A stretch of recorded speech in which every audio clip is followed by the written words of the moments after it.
You've clicked or tapped onto the Valley's most in-depth weather forecast video. This is the video we affectionately call Weather for Weather Geeks. As promised, it was a beautiful, sensational afternoon today with wall-to-wall sunshine, but also, as promised, it was a mighty cold start to the day this morning. Officially at the Youngstown Warren Regional Airport, we dropped down to 25 this morning. The low was 27 in New Philly, 32 in Akron, and 30 in Pittsburgh. Earlier on this morning, we had a big diurnal temperature range today. We started at 25.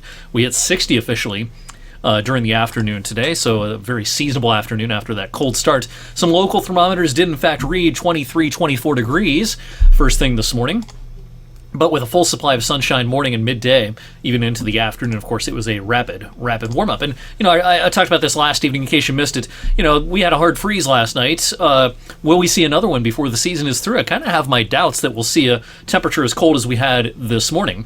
If we define a hard freeze as a temperature under 30, the 30-year average final date for that occurrence is April the 29th, but last year it was April 25th. It's been as late as May 9th a couple of times in recent years, as early as April 14th. Back in 2016, today is April 17th, so it's quite possible that this will be our last hard freeze here on April 17th for the season. We have a milder pattern ahead of us. So, spring has been coming in real fits and starts over the last several weeks. We've had some unusually cool days, especially last week. But spring's getting set to really lock in over the next week to 10 days or more. And so more and more signs of spring's arrival. The first mow, a lot of us have already done that.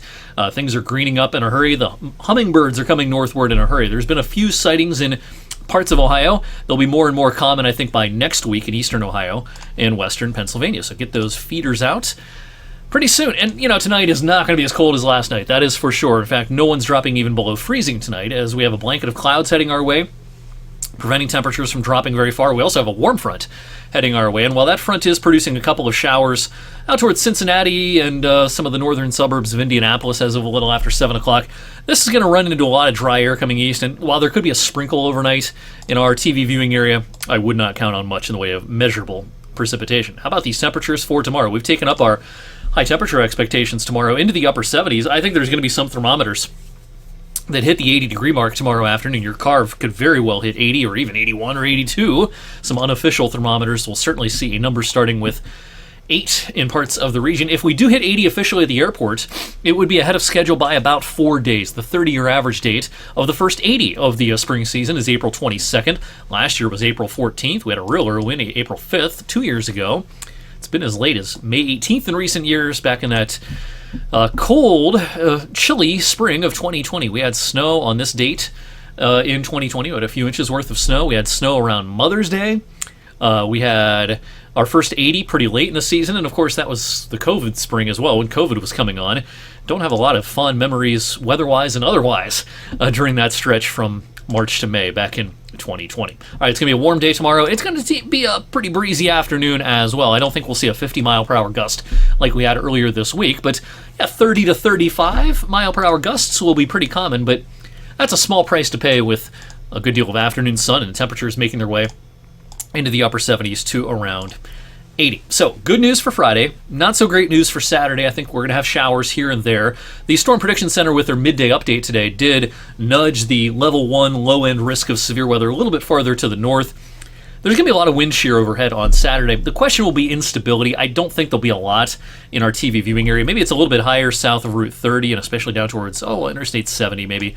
Where the intersection of instability and wind shear is at its highest. I don't necessarily agree with how far north they shoved, kind of this level 1 risk on Saturday. But, it's something, of course, I can't rule out at this point, that someone gets a noisy thunderstorm before the afternoon is through. But a lot of the day will just be kind of cloudy and a little bit showery. It's not going to rain all day Saturday. And again, aside from a sprinkle, will be dry tonight and dry for our Friday as well. First chance for raindrops will be towards daybreak Saturday morning with the approach of our front. There could even be a thunderstorm first thing Saturday morning. Showers then come and go. There'll be dry intervals on Saturday. Hang on to that chance for showers into the first half of Saturday night. But now we're back to the good news for Easter Sunday. I think this front is going to sink far enough to the south that while it's not going to be a bright and sunny day like we had today, I think there'll be a pretty stout deck of mid and high level clouds on Sunday. We'll have a little bit of milky sunshine. We've removed shower chances from our Easter Sunday forecast, so those Easter egg hunts and heading off to services in the morning should be under fair skies on Sunday. 71 Saturday and a more seasonable day Sunday with a high of 61 degrees. We'll bounce back into the 70s on Monday. We've got more 70s in our future for next week. Now, today being near the middle of the month, we got our initial outlooks in the longer range from the Climate Prediction Center. And we'll talk about May first, and then we'll actually talk about the summer coming up in just a moment. But this is their initial outlook for the month of May. Neutral conditions shown across our general region. That means there's roughly equal chances of it being a warmer than average month and a cooler than average month. I think there will be some cooler than average days, fairly common from about the first of the month, maybe through the 10th or so. Beyond that, it gets a little bit hard to say. But I do think, after a pretty prolonged stretch of mild weather, taking us almost to the end of April, the very end of April, the last couple days of April, and maybe that first week to 10 days of May, I think there will be some risks for some cool weather.